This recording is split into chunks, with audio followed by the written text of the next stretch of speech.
Oh boy.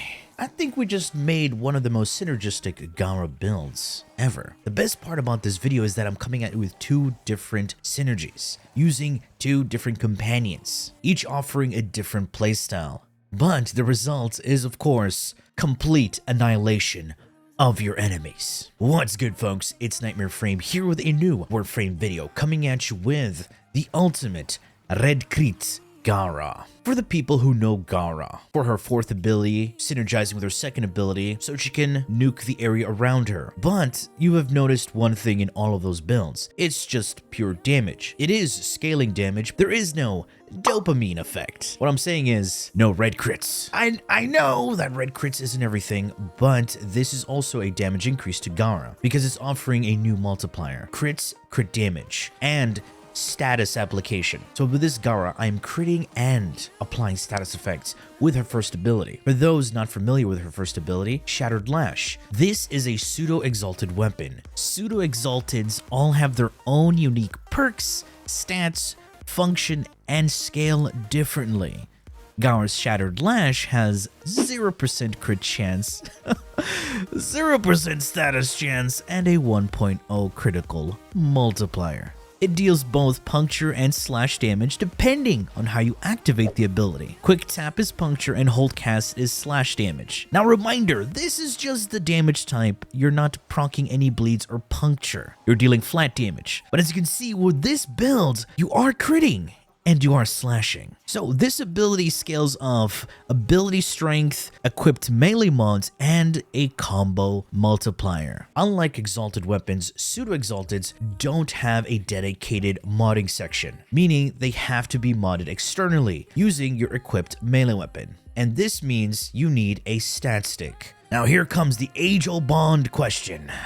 What is a stat stick? In Warframe, a stat stick is a vessel where you put mods into to affect your abilities. That's it. The base stats of the weapon do not matter. Just the mods and modified stats. What does this mean? Well, in comes incarnates. Incarnates have evolutions and incarnate activation. These things do affect your pseudo-exalted weapons currently. First, let's start off with the crit chance. This is Kullervo's first ability and his Helminth. When activating this ability, it gives you a flat crit chance multiplier, meaning it is applied after mods. But since Shattered Lash has no crit chance at all, this becomes our base crit chance. And to achieve status chance on my Shattered Lash, I'm using the Bow Incarnate. The Bow Incarnate's final evolution gives you a status chance increase. Remember what I said earlier? The base stats of the weapon does not affect the pseudo-exalted, just the modified increases. So now my Shattered Lash has a base value of 30% status chance and a base 219 crit chance. Of course, 219% isn't the final value. It will increase with other buffs. The unfortunate part is that my Shattered Lash will still have a 1.0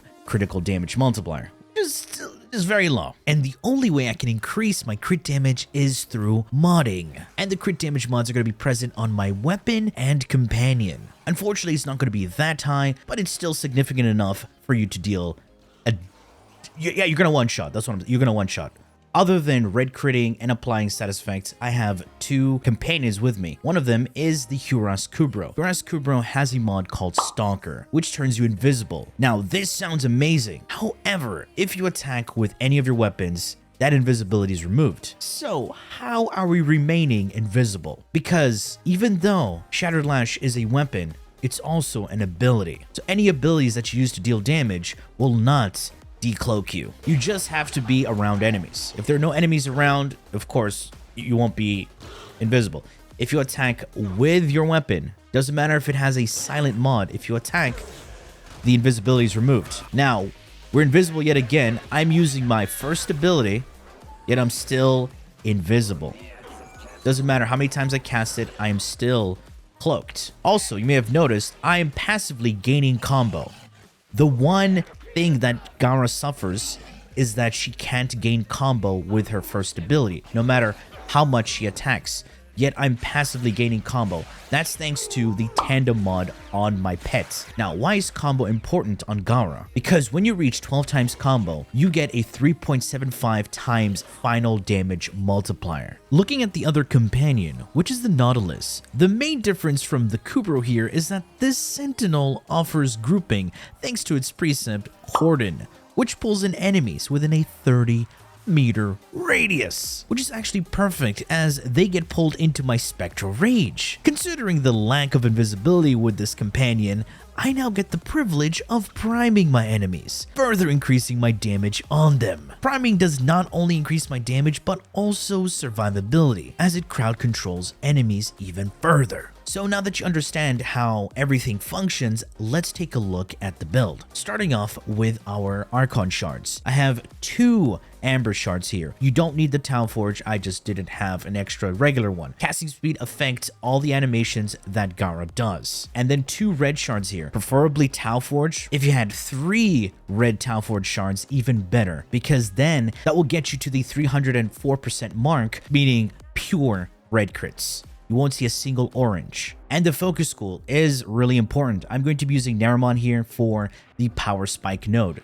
That's pretty much it. The great thing about Power Spike is that it allows your melee combo counter to decay over time and not fully deplete. It's basically for comfort. Now onto the build. This is the version that you use with the Huras Kubrow. In the aura, I have Mecha Empowered.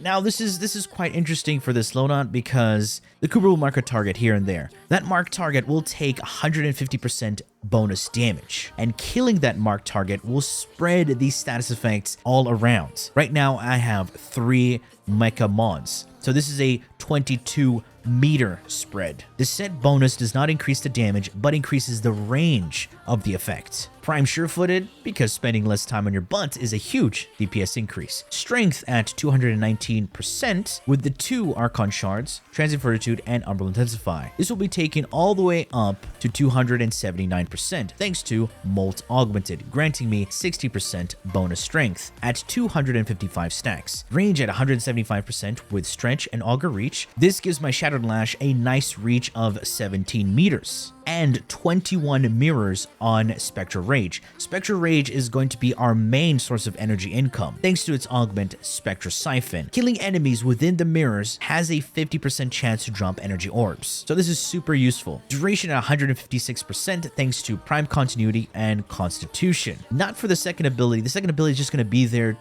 for a little bit of survivability. It's not our main source of survivability, don't worry. The main reason we need the duration is because of Wrathful Advance. It doesn't have the greatest duration in the world. So with 156 we get 15 seconds. Yeah, it's not that great, but it is what it is. And the final arcane is Arcane Fury. When you crit, you get 180% base damage on your melee. I'm pretty sure some of you are going to be so annoyed because you're going to be thinking, I have to hold cast Gara to do the swing. I have to hold cast so I don't accidentally heavy attack and lose my combo with Wrathful Advance. Well, I got a nice tip for you guys. Introducing the invert hold tap settings. So as soon as you go into your options, it's going to be right here.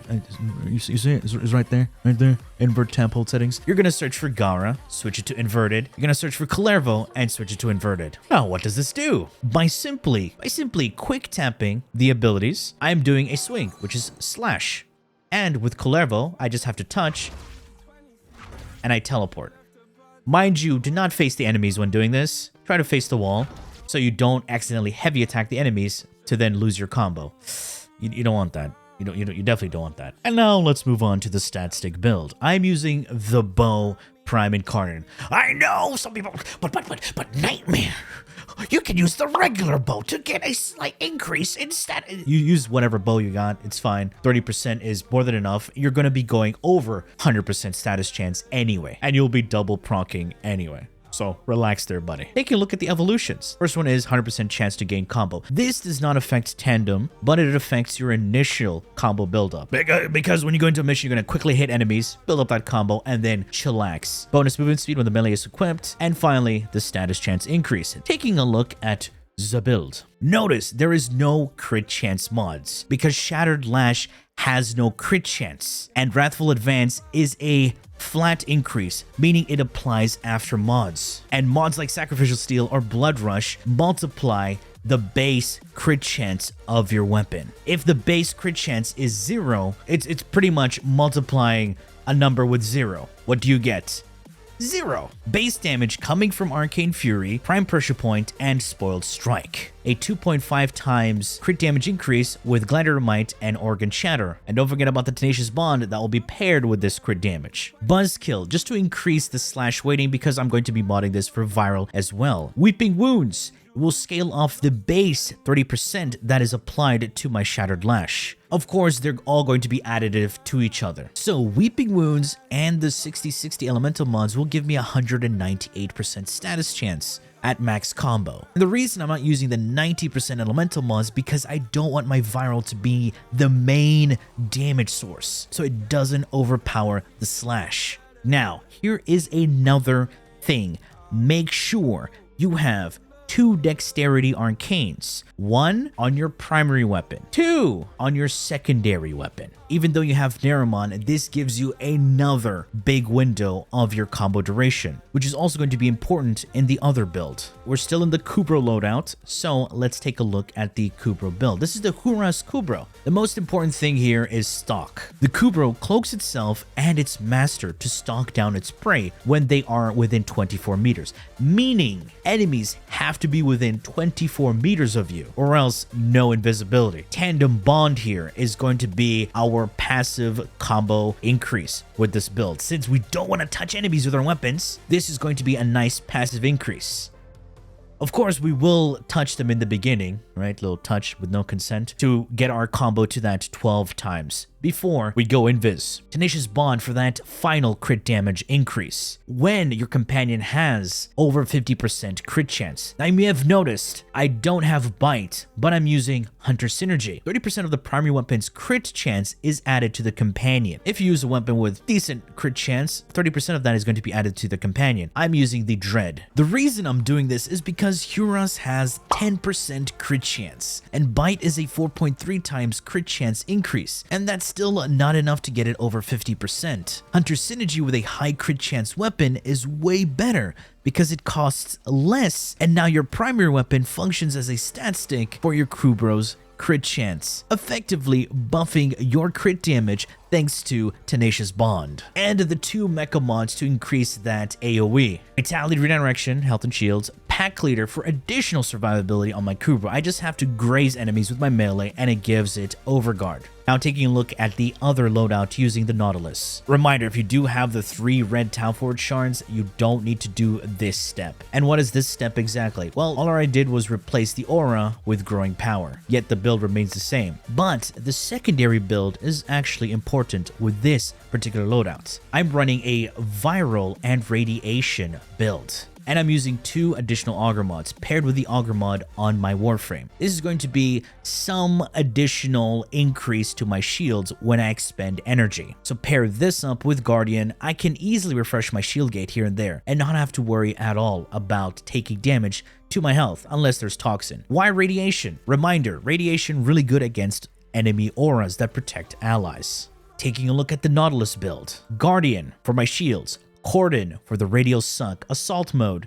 This is to attack enemies, and then Mystic Bond. When my Sentinel uses abilities 5 times, I can get a free cast on my Warframe's abilities. This is pretty damn good. Tenacious Bond for the crit damage increase. How do we get this to work? Well, we have Sentinel weapons, so no worries. And finally, Manifold Bond. This allows me to reduce the cooldowns of my companion when I kill enemies with 3 or more status effects. And to give you the crit chance to affect Tenacious Bond, I'm using the Volcax. If you don't have the Volcax and you have the Volcock, you can use that. These are the 2 Sentinel weapons that have decently high crit chance. And all you have to do is slap on Critical Delay. I also have Radiation here for some additional procs. It's up to you, you can put whatever else you want. Boys and girls, this is the ultimate Red Crit Gara that can go invisible or have its own grouping. Anyway, folks, that has been it from me. I do hope you enjoyed this video. And if you did, please feel free to leave a like, share, and subscribe for more Warframe content, streams, and so much more. Do refer to the description.